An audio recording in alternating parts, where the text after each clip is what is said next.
Hi, I'm Nicole Vignola. I'm a neuroscientist and I'm great company. My mum has sent a voice note describing what I was like as a child. Let's listen to it. I want to see what I have no idea. I haven't listened to it. I don't know what she's saying. So, as a child, you were just super, super active. Right from day one. For a start, you came 6 weeks early by emergency cesarean. You never stopped churning in my stomach. And then you were just always active. I mean, your brother walked at 14 months and you ran at 11 months. But from the moment you could stand, you climbed out of your cot and ran. It was just so interesting and so different. You also were completely frustrated until you were 4, because I think you couldn't tell us what you wanted us to do. And so you had huge frustration all the time. So you were always throwing a tantrum, major tantrum. From the moment you got to about 4, you could be sort of more rationalized with, which had never happened before. But you were unbelievably loving, very needy, and very keen to please. But just, on the go, non-stop, no concentration. That was you. Love you. Oh, I love you. that's so sweet. Nicole, I woke up this morning really...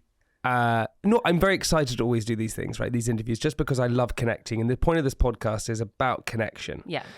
But I was extra excited today because you're coming in to talk about everything to do with the brain, typically ADHD. And I, throughout my life, have struggled with attention, struggled with being too hyperactive, struggled with keeping concentration in certain places, and never was really explained to me what was going on. And you are hopefully here to explain all of those things, not only to me, but to loads of people. So my first question for you is, what is ADHD? Well, so ADHD is essentially categorized as a neurodevelopmental disorder. Mm-hmm. Now, there's scope to sort of challenge that phrasing, right? Disorder. What does that mean? Does it mean that it's impacting people's lives? Or there are many people who have ADHD and go on to live very good lives that doesn't impact, or find ways that they can work with it so that it doesn't impact to the point where it's a disorder. Mm-hmm. So that's my kind of challenge there, is I want to really pay attention to why we're calling it a disorder. And I appreciate, that without the knowledge, it can be very detrimental. And I know that you're going to speak all about the sort of troubles you had growing up and the so many narratives. And, it's interesting because you were saying to me that, you were labeled as a naughty child. And I know that we'll get into this a little bit later, but boys are more categorized than girls as naughty boys, hyperactive, conflicted. Full of conflict? I don't know. Don't ask me. Penchant for conflict. Yeah, there we go. Yeah. Very eloquent. Yeah.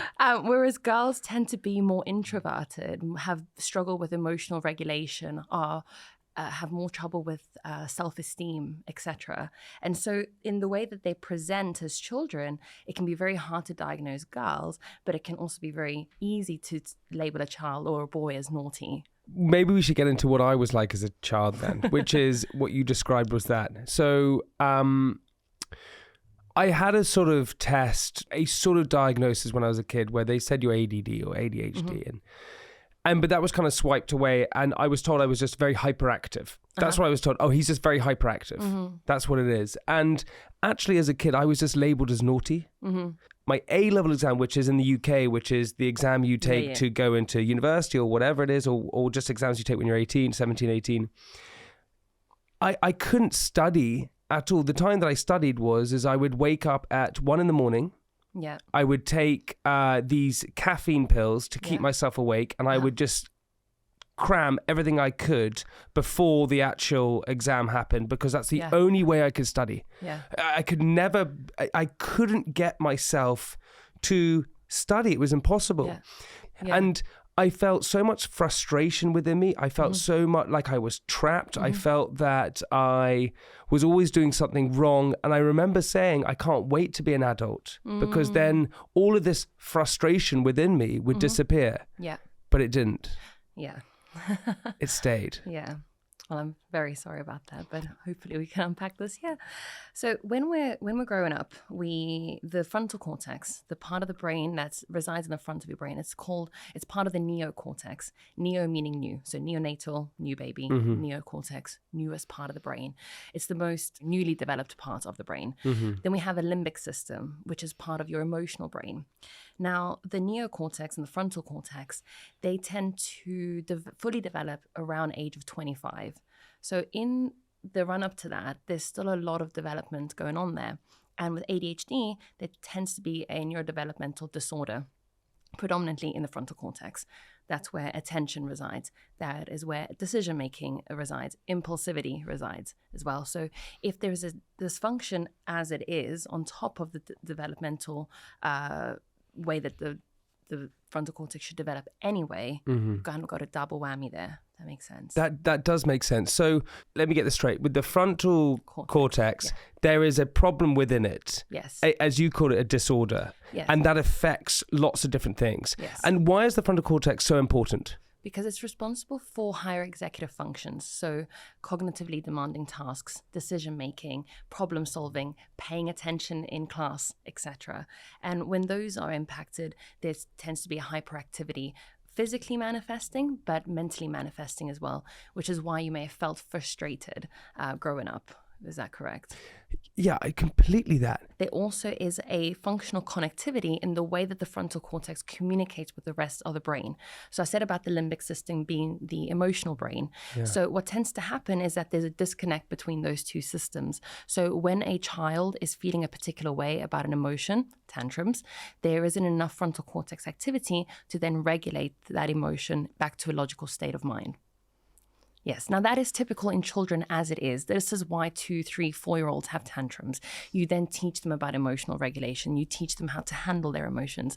When there's an additional dysfunction there from the frontal cortex inactivity in ADHD etiology, you will get a exacerbated outcome to that situation where a child will feel really frustrated and have bigger, not bigger outbursts, but maybe more frequent. And it's quite challenging when you don't know how to deal with it, right?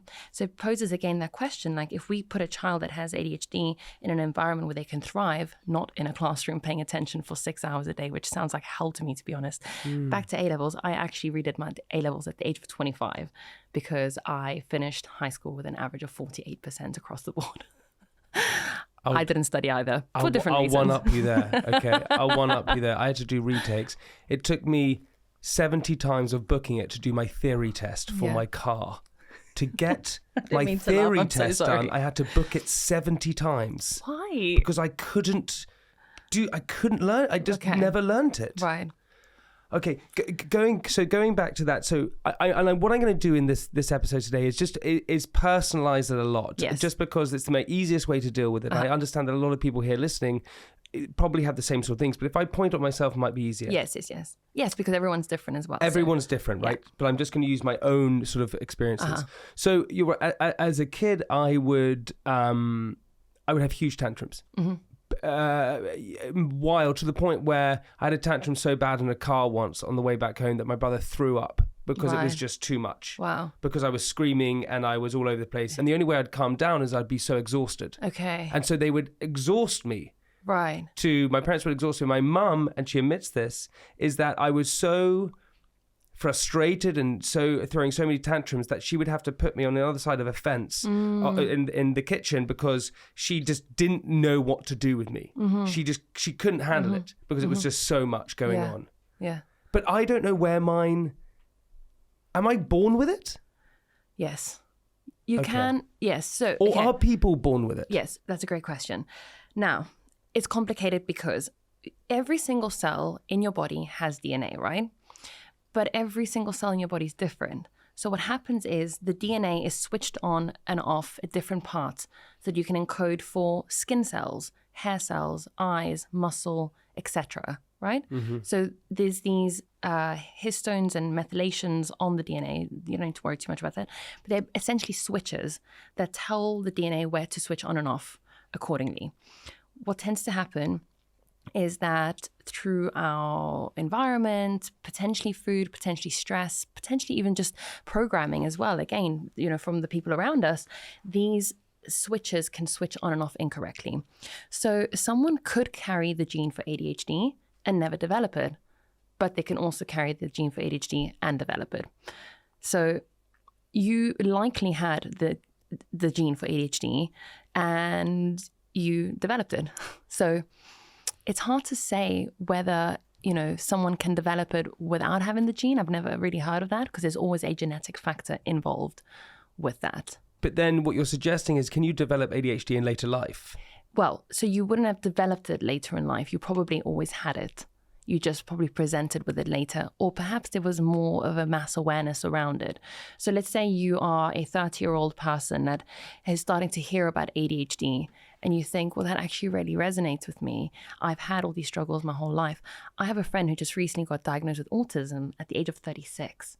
And it's been eye-opening for her because she has kind of like seen, she feels seen. It's validated her entire experience leading up to that point where she felt different, she communicated differently, and just didn't really ever know how to deal with, the symptoms she was presenting with. Why does a diagnosis help so much with individuals? Because personally, again, being told that didn't really help me for some reason, but my sister who's been diagnosed with different things. Mm-hmm. And for her, that was the biggest reassurance. Yeah. She suddenly understood why she was feeling the way she was feeling, why she acted potentially, which she thought was differently to other people. Mm-hmm. Why is that so important for people? Because we want to know. We want to know where we fit in. We want to know why we are the way we are. Was your ADHD diagnosis when you were a child? Completely when I was a child. Yeah, and maybe you didn't really understand or comprehend the meaning of that. So it didn't mean anything. Because with ADHD also, or any label really, you then can assess the situation and add solutions to it based on what you know. As a child, it doesn't really mean anything to you. We only really start learning the meaning of things as we get older and start to attach context to names and labels, etc. So it probably didn't help you in that sense because there was no outcome to the solution. Just said outcome to the solution. There was no solution to the outcome. I didn't even clock My that. brain was like computing. Yeah. What is stress? What is cortisol? So when you detect a threat, you have something called the amygdala. Have you heard of the amygdala in your brain?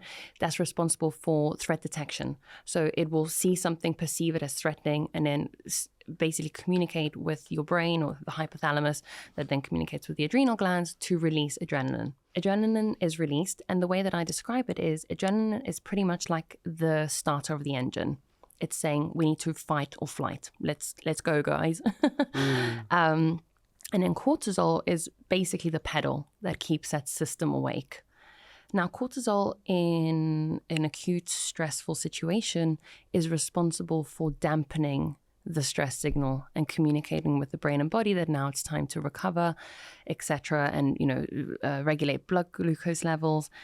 When we stay in a chronic state of stress, cortisol becomes detrimental to our system. It causes inflammation, causes chronic stress, and it becomes, detrimental. It's the opposite of what it's supposed to do.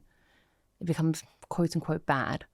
So that is... Because it's too much of one thing, right? Yeah, exactly. And so you want the brain to communicate with your system regularly that stresses have passed.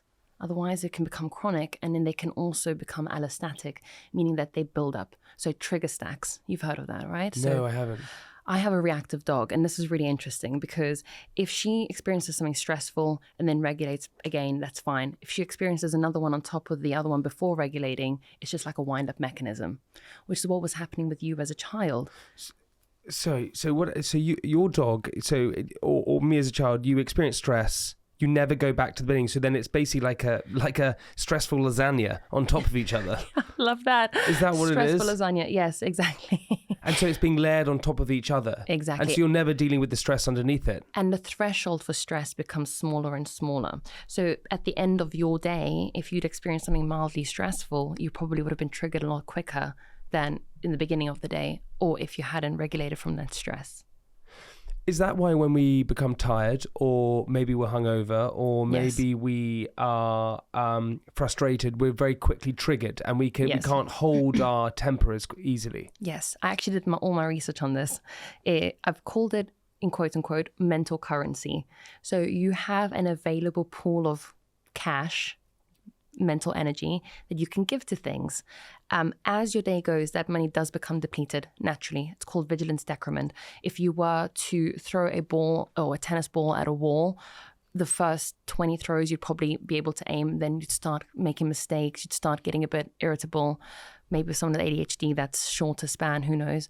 But the more kind of energy you spend on different things, the less money you have, or the less currency you have for other things, right?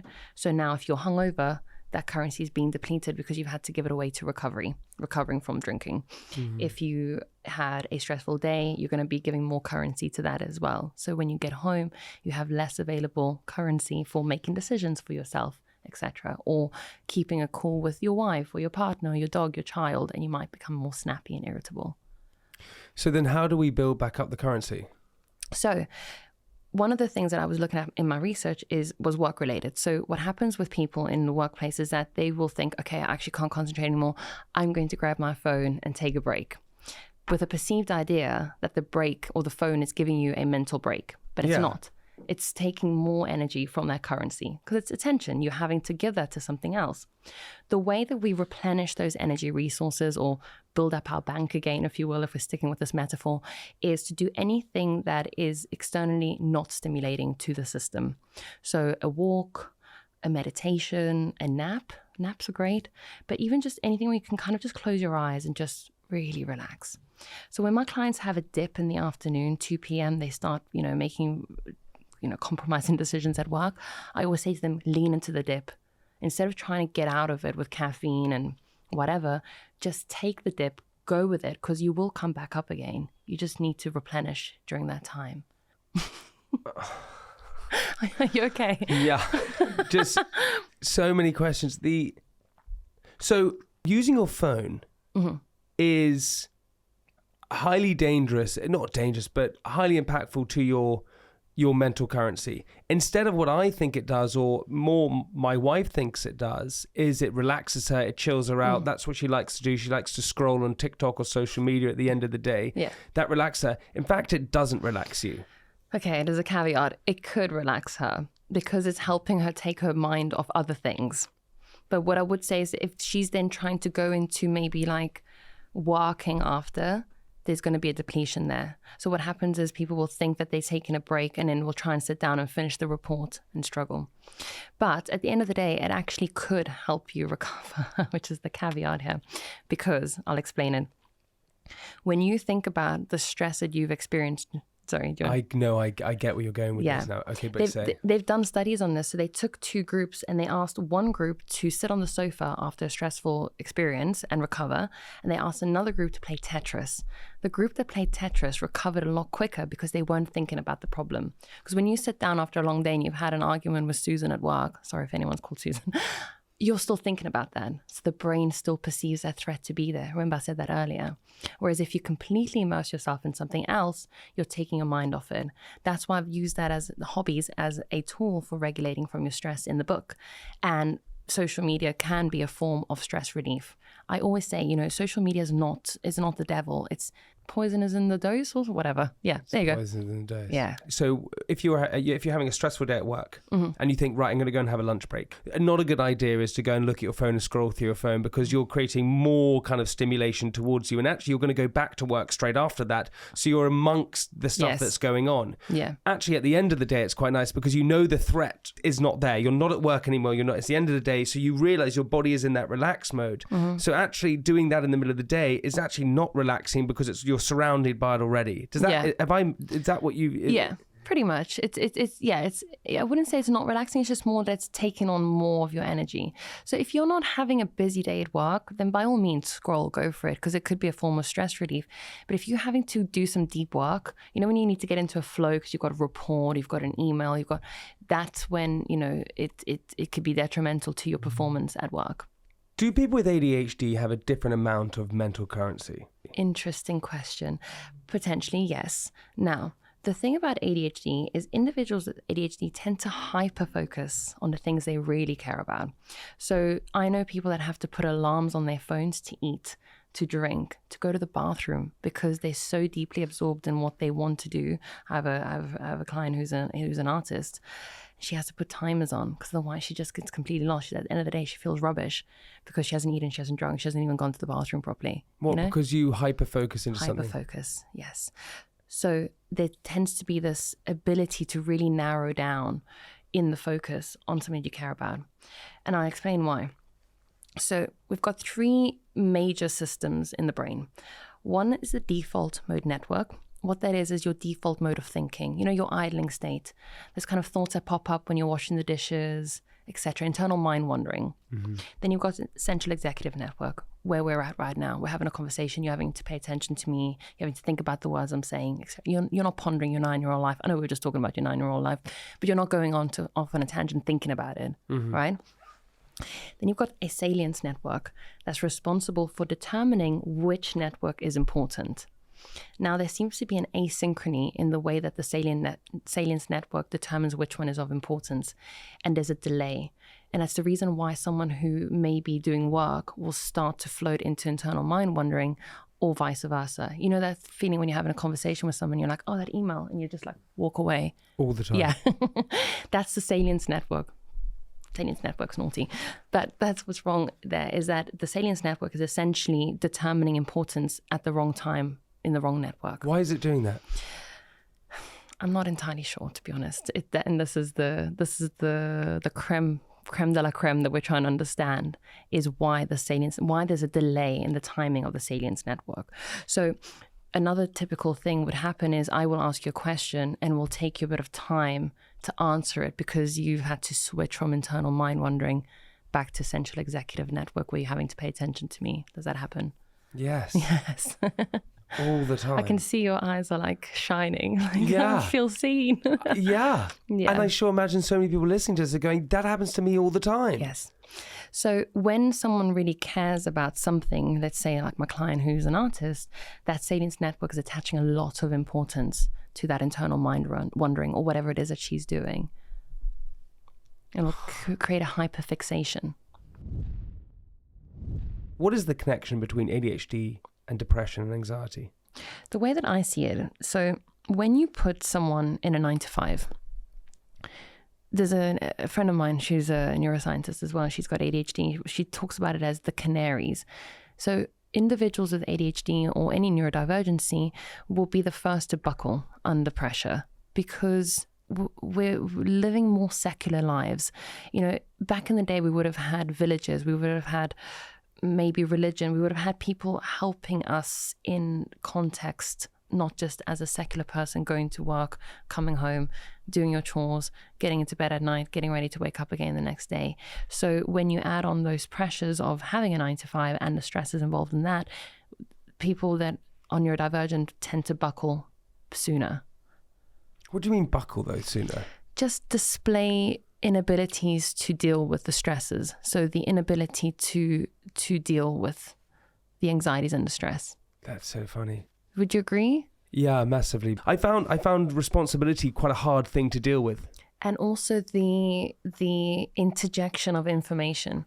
So individuals with ADHD struggle with spontaneous meetings. There's a meeting at 2:00. What? I wasn't planning that. The inability to deal with unexpected things tends to be a classic kind of symptom of ADHD. And that's why it leads to anxiety, because then you're frantic and you can't handle it, and then that ultimately leads to some sort of depression as well, because your anxiety is so high and you can't handle that, and then it leads on to that. Yes. Now depression, there's different, dopamine is implicated, norepinephrine implicated, inflammation is implicated. So it's dependent, but yes, I would imagine that there's more of a link between ADHD, depression, anxiety, also because I think a lot of people with ADHD tend to struggle with knowing where they fit in within society. That's why we go back to that conversation of labels being helpful. Your Instagram basically makes neuroscience accessible to everyone, and something that I know that you're passionate about. And you've written this book, Rewire. Why have you called it Rewire? Because I want people to know that they can change, should they wish to. And the basis of the ending of the book is to exhume the traits that you've got and make the best out of those ones and kind of get rid of the ones that are no longer serving you. So like you said, stop focusing on, get rid of the ego, the weaknesses, let's pie those onto somebody else. Let's really work with the strengths that you've got. So, you don't need to change, but it's more about really just honing in on the strengths that you do have and then getting rid of the ones that aren't fulfilling you. There's a real tendency in our sort of culture at the moment to have negative thoughts and ruminating thoughts, to just go back and back and back and the same thing. Wake up every day, we're worried about money, we're worried about paying our mortgage, our rent, we're worried about our relationships. How do we get ourselves out of that cycle? How do we rewire our brains? So back to that default mode network that I spoke about earlier, when you're in that default mode type thinking, internal mind wandering, the thoughts are seemingly incoherent. They don't really have a beginning and an end. They're spontaneous. Can you resonate with that? Yeah. Yeah.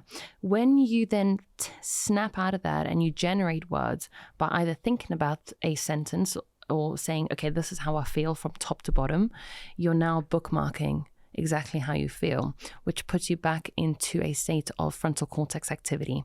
So you're recruiting frontal cortex again so that you are essentially snapping out of that ruminative cyclical pattern of negative thoughts. So that's why journaling can help. Speaking out loud to a friend, there's a caveat there because sometimes you can just emotionally dump too much. Having a therapist or just kind of like putting a narrative to how you're feeling can really help to snap out of those negative thoughts. And really? Is that why journaling works so much? Yes. But someone with ADHD like myself, I can't journal. I can't. The issue that I have is that when I had sort of ruminating sort of, anxieties or thoughts within my brain that wasn't helping whatsoever, I couldn't journal because, oh my God, I can't focus on that. I can't do meditation because I don't have time for meditation. So what do? I just dealt with it. Does talking to someone help? Yes, your massively. Wife? Yeah. I've said this before and I'm going to say it again. The time that I phoned up my friend Toby. Yes. And I finally said to him, I'm really struggling here. Yeah. Was one of the moments of like a complete changing moment because he said, we'll go through it together. Yeah. And it was just the best moment. Yeah, I got goosebumps. Yeah, it was honestly, I said it, he was best man at my wedding and I said it at my wedding. Yeah. Because it's beautiful. It was just, I couldn't believe he hadn't,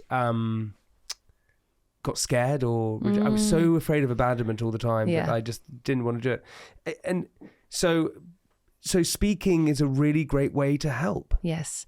Naming your emotions as well. So what do you mean by that? So there's a wheel of emotions. You can find one online. There's one in the book that shows you the 8 basic emotions and then the different branches of those emotions. So you've got like at the core, you've got anger, sadness, disgust, fear, joy, trust, surprise, anticipation. I can't believe I just remembered all of those. Unbelievable. Wow. And then, it gets bigger and bigger. Like, anger can turn into rage, can turn into violence, etc. So what they've seen is that when you accurately or try to accurately name how you feel, you reduce that amygdala activity and you reinstate activity it's an area called the ventral medial prefrontal cortex. So you're just getting a little bit more specific, which essentially snaps you back into a state of logic. So have you ever had it when you feel a particular way?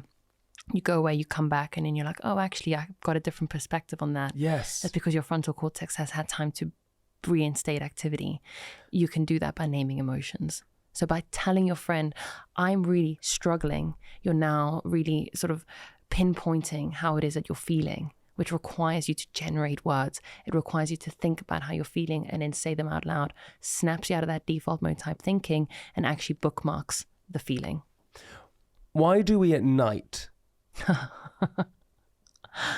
Logic goes out the window. Yeah.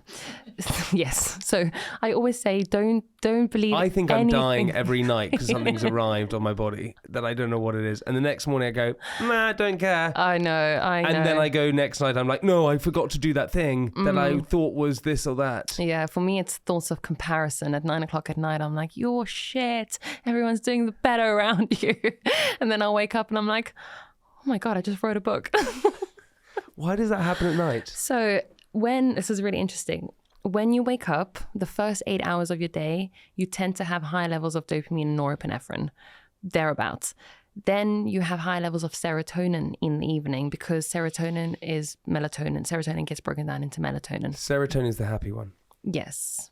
Ish. Yeah. I love how you wobbled your head. He doesn't quite know what he's talking about, but No, he no, kind of no. gets it. No, it is. I'm always like, maybe, because serotonin is also responsible for example, pushing the food through your stomach. So, serotonin's got many functions, but yes, mostly attributed to mood.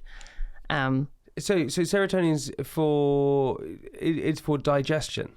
Also for digestion, but also for mood. Wow, hang on a sec, just a tangent quickly here. Is that why when some people take antidepressants, SSRIs, to help with serotonin, the side effect can be weight gain? Is because potentially it's making you constantly hungry? Mm-hmm, potentially. So go back to what we were just talking about. So what were we talking about? Oh my God. It was just before. We were talking about serotonin and... Oh yeah, serotonin. Oh yes. So at night, you have high levels of serotonin because your body's now getting ready to wind down. Serotonin is responsible for mood, but it's responsible for regulating mood. So you can feel a little bit more emotional at night. You now tie that in with that vigilance decrement we spoke about earlier, the currency being depleted because you've had a long day. You start to become a bit more emotional. You start to think more about the negative aspects of your day. It's almost like your threshold for staying on top of things is just completely out the window. So if Susan again or Robert are listening to this right now and they're thinking, that's what I do at night, how do you caveat that? How do you counter that? Yeah, so I always say, try not to believe everything you think. It's great advice. Past 7 o'clock. I mean, anything that comes into my mind about who I am as a person past 7, 8 o'clock, I'm like, you're lying. Let's reassess this in the morning because it's probably not true. Anything that can help you, again, just regulate your central nervous system. So I actually stretch before bed. I'm like, okay, we're going to wind down. We're going to just leave all of this here. We'll unpack it tomorrow. Tomorrow, we're going to really figure out whether you do need to be doing more with your life, whether you're not as good as other people. And these are the kind of thoughts that I sometimes have, Yeah. Yeah. If someone's listened to this today and they're going to buy your book, Rewire, which you can get anywhere, and congratulations, Thank it's you. been translated to 21 different languages and that's growing at the moment, which is just amazing. Huge congratulations. Thank you it's very incredible. much. And they're going to buy it and they're going to read it.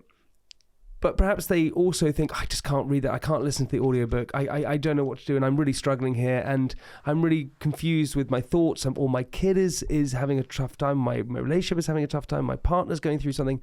What would you say to them to help them or to ease their thoughts or to assist them?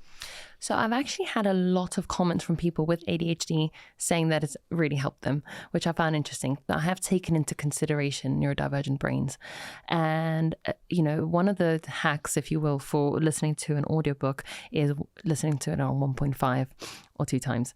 I don't know if you do that. I do that. I listen to everything on like 1.5 because I'm like, I can't deal with the slowness of this conversation right now. So. And would you say to someone who's struggling and they think they're broken, would you say you're not broken? No, none of us are broken, really.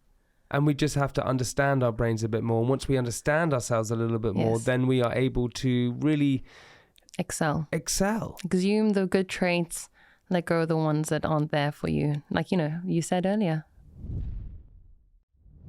Partners of people with ADHD, it must be frustrating, right? Because they're always losing keys. They are not shutting the front door. They're forgetting to turn up to dates on time. Yeah. That must be really tricky. The dates on time is an interesting one because within that, so dopamine is responsible for time perception, time dilation, which is... Producer Jemima's shaking her hand in the air because she also... has ADHD. Okay. And she described me, she said she's time blind. Yes. So this will be interesting for you then because dopamine is responsible for time perception. So when you're having a very good time flies, right? Time flies when you're having fun. Yes. When you're not having a good time, it goes by really slow. So individuals with ADHD tend to have an inability to perceive time correctly because of that dysfunction in the dopamine system. Whether it be abundant or depleted, it tends to be more on the depleted side, but I don't want to say that with a kind of be an end all because there are individuals who have an abundance in dopamine. So how do you counter that? So if producer Jemima sitting across there has a tricky time with turning up on time and being on time. Yeah. How do you counter that? Add on 20 minutes. 20 minutes? Add on whatever works for you, 15, 20 minutes to, calculate how late you normally are, and then start adding on that time to every single thing you do, just in case. And then take a book with you. I have a crossword in my bag, actually, and it's super nerdy. So whenever I am early, I either read my book or I do scroll sometimes. I'm not a complete saint. Or play Sudoku and do the crosswords. What are the tips for partners of ADHDers? Communication, for sure, because, my partner and I have this conversation all the time because I do that. I've come home and I've been drunk and I leave the door wide open, and he wakes up in the morning, he's like, what the hell? Like, why is the door open? Yeah. Oh, I know why. I'm sleeping, like completely unaware of what I've just done. Yeah. And patience. Patience, but also understanding that there's a side to every coin, right? The fact that I leave the door open and I lose my keys and I lose my passport and I'm always in some kind of chaotic manner is also the reason why I'm so high functioning and I can run 2 businesses at the same time whilst doing my master's and writing a book, So it's learning where people thrive and then just really channeling that. Going back to your Instagram, one thing you talk about is the science behind breakups. My most popular topic is breakups. Everyone wants to know what to do in a breakup. What do we do in a breakup? So when you're going through a breakup, your brain is going through withdrawals. You've had this constant supply of feel-good chemicals, all of them. Dopamine, serotonin, oxytocin, vasopressin. When you take that away, the brain is like dipping, right? So you're going to try and find ways to replenish. So the typical symptom of that is, I'm going to text my ex, I'm going to check up on them. I have a friend, and this is not, I'm smiling, but I can resonate with it for sure. She used to check up on her ex's new girlfriend for like a year after they broke up, because it became a habit. She was just so obsessed with like what this girl was doing, And that's classic. I think a lot of us can relate. Yeah, it's classic behavior. So it's just your brain trying to attach itself to something again with that dopamine. Will it, won't it? Will I find information? Will I find out who their uncle is? Will I know what they do for a living, etc.? So the quickest way to sort of snap or break that is to just go cold turkey if you can. Appreciate people have children, so maybe you can't. But with breakups, you've got these habits, these automatic patterns, as I spoke about earlier, that have taken into consideration another human being. They are essentially an extension to your body, right? When I walk out of here, the first thing I'm going to do is I'm going to text George and see if he's outside. If we broke up, my automatic brain will say, text George. Oh, wait, there isn't a George. I have to reprogram all of these deeply ingrained habits, and that's can be quite taxing for the brain. So you're not just broken up with somebody, you've broken up with the routines and the way that your brain normally operates. So it has to kind of organize itself, if you will, to take into consideration that this person is no longer in your life. And nostalgia is like an interesting thing because we start to just pay attention to all of the things that we could have done differently. Yes. Now that's got to do with our error detection area. It's a part of the brain called the anterior cingulate cortex, responsible for wanting to gain control over situations. So what will happen is you will hyperfixate on what you could have done differently to not get that outcome.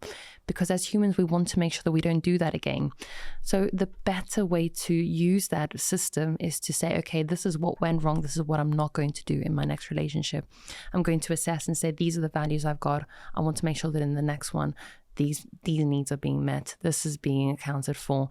I don't want that in a person. What is going on when we fall in love or have a crush? Because it's insanity. Yes. Yeah. And there's a temporary insanity there. I think Albert Einstein has an amazing quote that I can't remember now, but it's something about, the temporary insanity that we go through in new relationships. So in new relationships, we tend to have more of an abundance of dopamine because things are uncertain. We don't know anything about them. We're learning about them. Where do we fit in with this person? Will they fit in with my friends, etc.? All this kind of like uncertainty. And the brain, the dopamine system loves uncertainty, right? Yeah. So it can be really fun. Studies show that about 18 months, between 12 months to 2 years, dopamine comes back to baseline. That is when people tend to think that maybe the spark is gone and that maybe there's something wrong with the relationship, which is not necessarily always the case. So there's two sides to this coin. Either, yes, something is missing and you're just sort of masking it with the thrill of the relationship, or it's just turned into something more nurturing, more consistent, more long-term commitment love. which has its own benefits. But, you now know a lot about that person. So probably the thrill of it is kind of gone to some degree. And you can reinstill that in other ways by going on adventures and doing fun things and, buying a farm and renovating that, etc. That's going to... I'm not suggesting people buy a farm. That's such a... No, but I know what you mean. Yeah, such a first world thing to suggest. But do you know what's so funny, Nicole, is that's so interesting because I had lots of relationships growing up at, late teens, early 20s and all that, and I had all these different relationships. And I think typically the same with men and women, they get to a certain point, I was like, it's boring now. Yeah. I wasn't getting that dopamine. Yeah. And then when I met Sophie, my wife, it was very exciting. It was very exciting. And all these kind of things. And, it's beyond, I couldn't love that person more, but it becomes more normal. And what I realized is when I sat with this therapist and I said, oh, life isn't as exciting. It's not as exciting. It's very still. She said, still's a good thing. Yeah. Yeah. Be still. And that's the thing. That's what you need. Stop chasing that high. Because if you're constantly chasing that dopamine hit, constantly chasing that hit to, okay, I need to find that next relationship or whatever it is.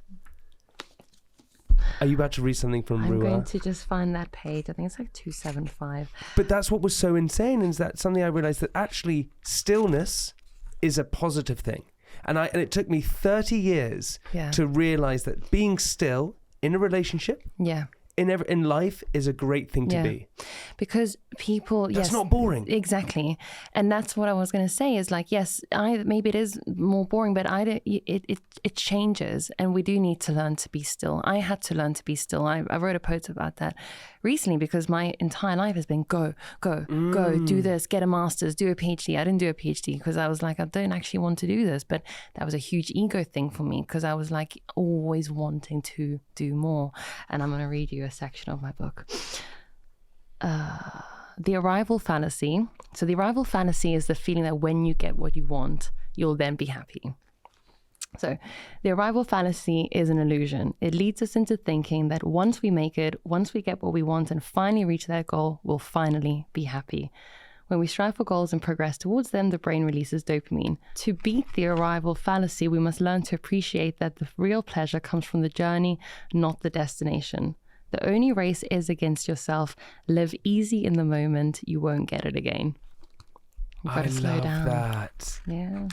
It's so true. And this is what I've realized. And do you know what? Out of everything that I've done in my life, and I've done lots of interesting things, a relationship has taught me the most. Yeah. It's taught me that not short satisfaction doesn't actually work. It's not good enough. It dies.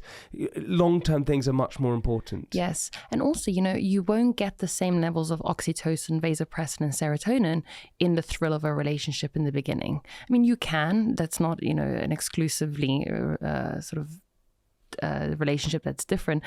But what that means is that you probably won't feel the depth of the love that you feel for your wife right now in the first 3 months of the relationship. It changes, right? So it's actually more nurturing to have this long-term, relationship for however many years. And you can still reinstill the dopamine in other ways by finding the thrill. Whereas the other way around is hard to do. You can't force love. Be still. It's a great thing to live easy in the moment. Don't chase chaos. I chased chaos my entire life. Yeah. And then I got into a relationship and I stopped chasing chaos. Yeah. And I'm happier than ever. Yeah. That's so interesting. Yeah. Because we think that fieriness and that excitement and that break, that's what love and life is about. It's not about that. That's your brain tricking you. Mm-hmm.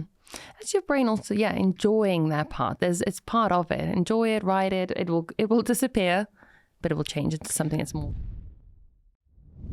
With people who have ADHD, there's a lack of dopamine. Mm-hmm. Is that correct?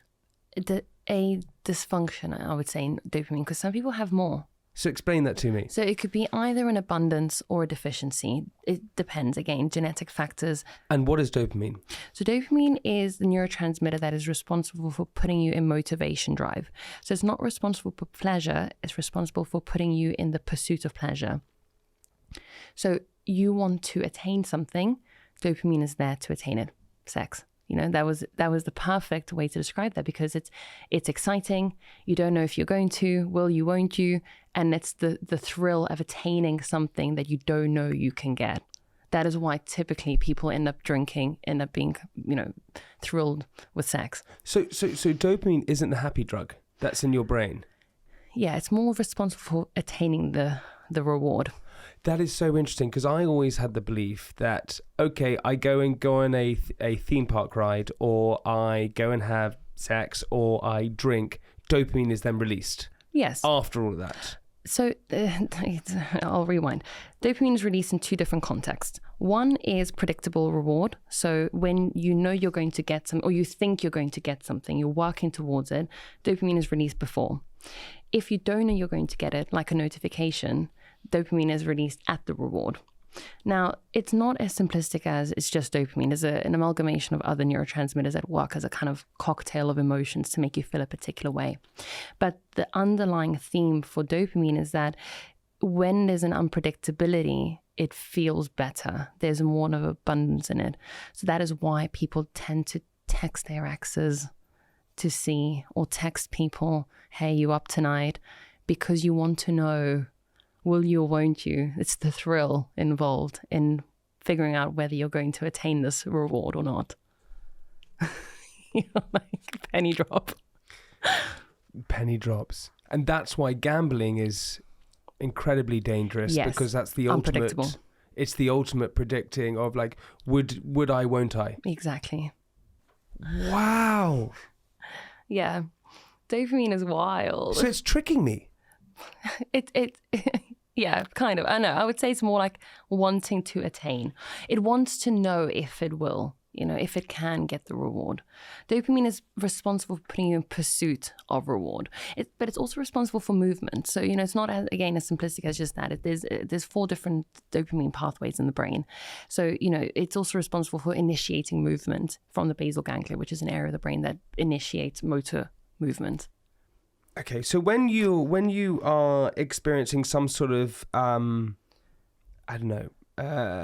desire for whether it's sex or gambling or alcohol or drugs or one of these things, it's not the actual doing it that's going to give you the satisfaction. It's the thought process of, oh, that is going to be exciting. Yeah. How do you counter that? So ideally, you would channel that into something that's more constructive. So when you teach the brain to prefer immediate rewards versus long-term rewards, you then become better at wanting to reach for the short-term ones.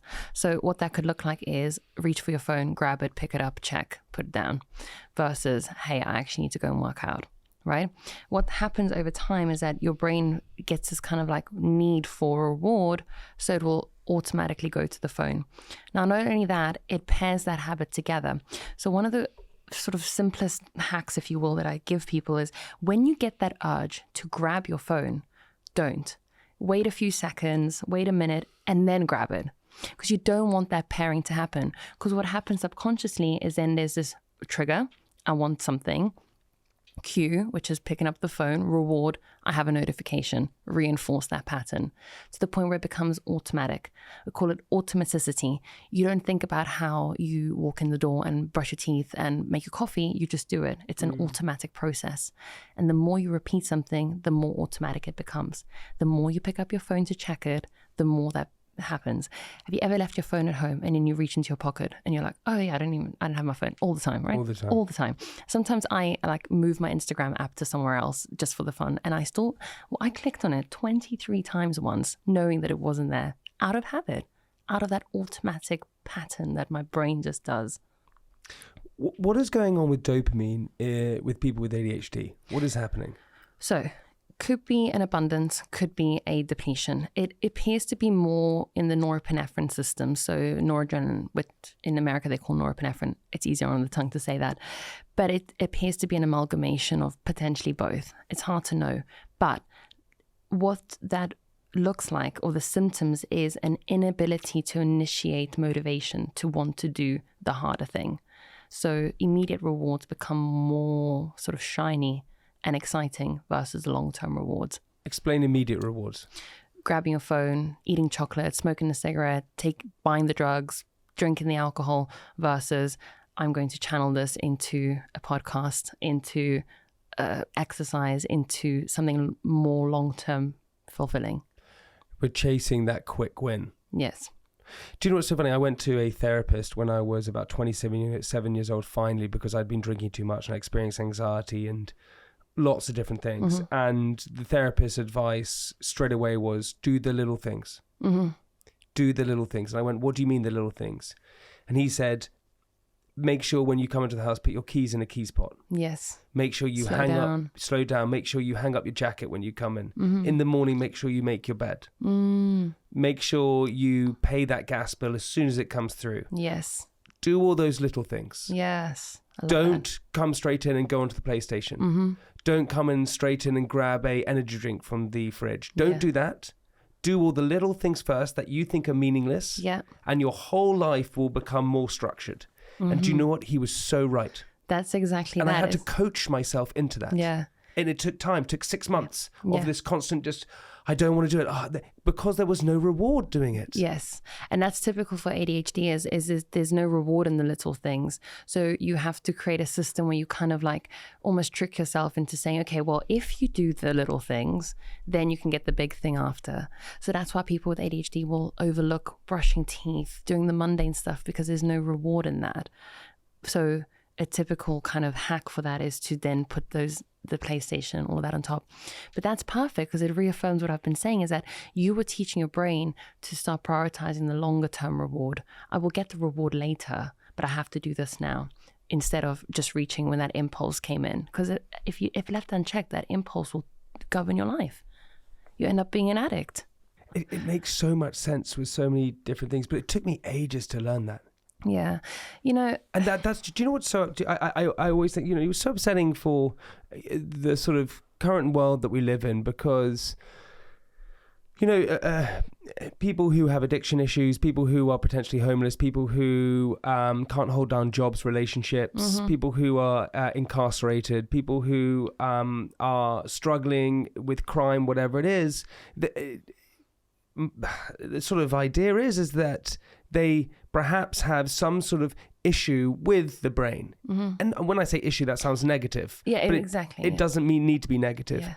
I heard a scary statistic that 50% of people incarcerated have had some sort of head trauma. Yes, and homelessness as well. I think it's like 52%.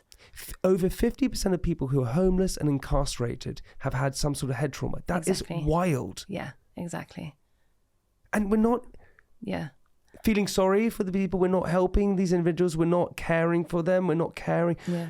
I was incredibly fortunate. Yeah. I had a privileged upbringing. I had parents who loved me. I had food on the table and a roof above my head. Yeah. And I still struggled with my life in lots of different ways because I thought I was different and naughty and all those things. But I had all of that. Yeah. So if you don't have any of that, it's chaos for you. Yeah, exactly. And I had a therapist, be able to pay for a therapist to tell me, do the small things, do this and that. And so I went, okay, fine. And I had to coach myself. Man, I had to do that. Lots of people don't have that. Yeah, and that's the detrimental part, right? Like the accessibility to mental health is, it's dire at the moment. If you as a parent, and let's say a parent's listening to this right now, and let's go with parents first. Yes. Right. How, if you feel that your child is either being introverted or they're being hyperactive, or you have a feeling that they may be dealing with some sort of ADHD or something similar to that, as a parent, how do you deal with that? What roads do you take? How do you go down the road? What do you even do? Well, in the UK, it'll be a GP first, who will refer you to a clinical psychologist, and then they'll be able to properly assess. They'll follow the diagnostic criteria. For children, there needs to be 6 criteria being met. For adults, it's 5, so they've changed that. What I wanted to say is for parents as well, your parents, for example, they only really started categorizing ADD and ADHD as 2 separate things around 1994. So there was still not that much awareness around what this was. I think a very valuable tool for parents to take away from this podcast with us, something that your parents, you just described, struggled to teach you, is that emotional regulation. Now, have you heard of the physiological sigh? No. Double inhale. So inhale through the nose, then another inhale through the nose. You take an extra sip, pause at the top, and then exhale through the mouth. Long. Let's do 3 of them together. 2 more. Last one. How nice does that feel? Yeah, I feel much more relaxed. Yeah. I actually do that with all my clients before sessions because they come in and they're all like hyper, and I like bring them down. They're like, okay, I can communicate now. Why does that help? So we have a mechanism in the back of our brains, the midbrain, that regulates breathing. You don't think about going in, out, in, out. Your brain just does it. When you are stressed, have you ever noticed that you huff and you puff? You start going, oh. Yes. That's a good thing. We've associated with a negative thing for some reason. Again, societal conditions, yeah. But it's a good thing. Your body is trying to dump carbon dioxide and bring your central nervous system back to a state of parasympathetic. Parasympathetic means rest and digest, so a state of calm. So it's trying to just slow down your heart rate. It's trying to slow down your breathing rate and just regulate you back down from the stress. Because the stress gives you high heart rate and shallow breathing. Yes, like that. Exactly. So you can fast track that breathing by doing the physiological sigh. So you would normally sigh anyway when the stress is being removed or when your body's trying to regulate from it, but you can fast track it by doing that breathing that we just did. It's called cyclical sighing or physiological sigh. Now, what's interesting is it's so like fun watching my sister raise my niece, because whenever River, she gets hyper, my sister will be like, okay, let's just take a breath. And she goes, she's like 4 years old and she's like, I just need to breathe. And I can see the emotional regulation there. Now, what that does is it reinstills activity in the frontal cortex. So you're saying to that limbic system, we don't need to be active right now. Let's reinstate activity in the frontal cortex so that we are ready to make logical decisions. There's no stressor involved here. We can go back to normal functioning. And what that does over time is it strengthens the connectivity between the frontal cortex and the limbic system, so that as you grow up, you have more emotional regulation. So when you're in a state of stress, when you're in a state of tantrums, hyperactivity, etc., you know how to regulate your emotional brain. What? So what is that called again? It's called the... Physiological sigh. Physiological sigh. Yeah. So doing that as a parent, teaching your kid just to breathe. Yes. And as an individual, if you just breathe, it can just calm everything down. Yes. So it's not an old wives' tale where if you eat those crusts, you're going to get curly hair or whatever it is. It actually, the physiological sigh, it changes everything within your body. It brings stress down. It makes you more relaxed. Yes. So Dr. Andrew Huberman and Dr. David Spiegel, they looked at this breathing compared to other breathing techniques in the lab, and they saw that this is the quickest and most effective way to bring your central nervous system back to a state of calm. It's so simple.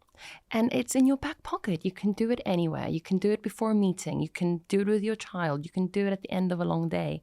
Just so when we have stress in our lives, back in primitive times, there would have been a lion. The lion then would have left and your brain would have gone, okay, the threat is now gone. We can now recover. We live in a world where threats don't really go. You know, we've got texts, we've got emails, we've got financial worries, we've got all kinds of things. So that stress can stay there in a cyclical pattern. And so the cycle of stress doesn't close because the brain doesn't perceive the threat to be removed. Because we have a neocortex that is wonderful. We can problem solve, but we can also think about our problems, which is an issue. And so can children. So by doing the physiological sigh, you're recovering the whole system and you're telling the brain, the threat is now gone. You can relax. ADHD in adults, it didn't exist in adults when we were younger. And it was only thought to be in children. And then in 2013, is that right? It changed. Is that right? Yes, so they changed the diagnostic tools in the DSM-5, which is the diagnostic criteria that all psychologists across the board will be using to, make diagnoses. And in 2000, so before then, they did acknowledge it. Yeah, they did. But a lot of the wording was may persist into adulthood, could persist into adulthood, but there was no diagnostic criteria for adults.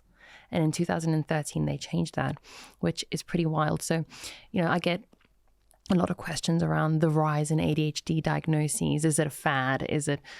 Or now we just have more mass critical awareness around it. and people feel validated. They're going to their doctor saying, I think I might have this thing, you know? What do they think happened to it with children? Do they think ADHD just disappeared? They grew out of it? Yeah, I'm not entirely sure, but yeah, potentially. So it does change from childhood to adulthood. It typically manifests more as a hyperactivity and physical hyperactivity as a child. And then an adult it tends to be more hyperactivity in the brain. So inability to relax, inability to, yeah.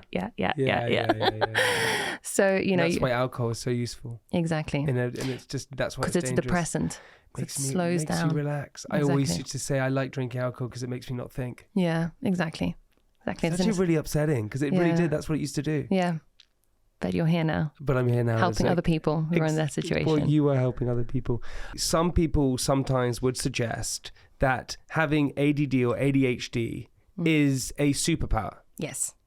Yeah. And can you explain that to me? Because a lot of people, that's what I always say. And I don't know why I say it. Yeah. But I was sitting in a car with my stepfather once. And he said to me, if we can harness your energy, we can do great things. Yes. That's what he said to me. And I went, okay, right, fine. So this feels like a good thing. So he understood that I had this sort of frustration within me. I couldn't do exams. I was bad at exams. My sort of saving grace was I had sport. I would become obsessive. Yeah. Obsessive over kicking conversions in rugby. Yeah. And I'd become obsessive over getting a forehand right. And I'd become obsessive over these things. That's why I became obsessive over these things. I had this blueprint that I wanted to become a rugby player, I wanted to become a sportsman, and I damaged my ACL ligament. So my identity then just disappeared. My focus from going on sport then went into negative areas, which was alcohol. I started to drink a lot of alcohol. Very typical for an adult with ADHD. Really? Yes. I started to date and have a lot of sex, I suppose. I don't know. It would be exciting. Yes, that's what I was going to say. That's dopamine. Okay, so it would be exciting. And the reason why I call it a superpower is that I had all of those things going on. My stepfather says if we harness it, it's going to be great. I managed to sort of harness it and I put it into my work. Yeah. And that is a great place for me to put it into. Yeah. And I put it into work and I have this space for creativity. But if you manage to harness all of that and actually use it in a good way, it can become hugely positive. Yes. And that brings me back full circle with challenging that question where we're calling it a disorder in children. What if we're just helping them channel what they really care about? Maybe they're not programmed to be in a class for 6 hours. Maybe they should be outside. Maybe they should be gardening. Maybe they should be painting. Maybe they should be playing rugby, whatever it is that fulfills their needs and satisfies them. If you think, or if your child is struggling with ADHD, you said do a breathing technique, that's great. What other things can there be that you can help? I say definitely try and help your children find what works for them, because you could even explain, awareness is one of the best tools for everything. Explain to your child, look, we got to do school, right? I don't know why, but for some reason we do. I don't know why, because I just did all of mine in my age of 25. I literally did GCSEs again. I went back to A-levels and then went to university at the age of 27. So I did it all the wrong way around. So you don't, nobody, don't take this. No 6-year-olds listening to this, but you don't really need school. Neuroscientist says. Yeah, neuroscientist says, exactly. I mean, I did. I had to go back to school to get my degree. But anyway, so helping them sort of channel the idea that, yes, fine, they maybe have to put up with this and it sucks and they may struggle to concentrate.